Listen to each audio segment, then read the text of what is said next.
ಜ್ಞಾನದ ಬಲದಿಂದ ಅಜ್ಞಾನದ ಕೇಡ ನೋಡಯ್ಯ, ಜ್ಯೋತಿಯ ಬಲದಿಂದ ತಮಂದದ ಕೇಡ ನೋಡಯ್ಯ, ಸತ್ಯದ ಬಲದಿಂದ ಅಸತ್ಯದ ಕೇಡ ನೋಡಯ್ಯ, ಕೂಡಲ ಸಂಗನ ಶರಣರ ಅನುಭವದಿಂದ ಎನ್ನ ಮನದ ಕೇಡ ನೋಡಯ್ಯ.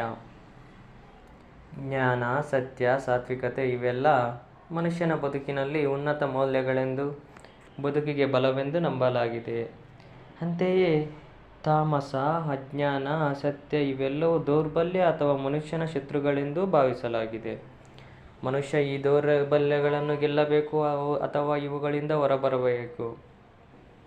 ಯಾವುದೇ ದೌರ್ಬಲ್ಯವನ್ನು ಗೆಲ್ಲಬೇಕಾದರೂ ಪ್ರತಿಯಾಗಿ ಒಂದು ಬಲವನ್ನು ಬಳಸಲೇಬೇಕು. ಈ ತಮಂದ ಅಥವಾ ಕತ್ತಲೆಯನ್ನು ಗೆಲ್ಲಬೇಕಾದರೆ ಜ್ಯೋತಿ ನಮಗೆ ಹೇಗೆ ಅತ್ಯವಶ್ಯಕವೋ ಹಾಗೆ ಅಜ್ಞಾನವನ್ನು ಗೆಲ್ಲಬೇಕಾದರೆ ನಮಗೆ ಜ್ಞಾನವೂ ಸಹ ಅರಿವೆನ್ನುವ ಬೆಳಕು ಅತ್ಯವಶ್ಯಕ.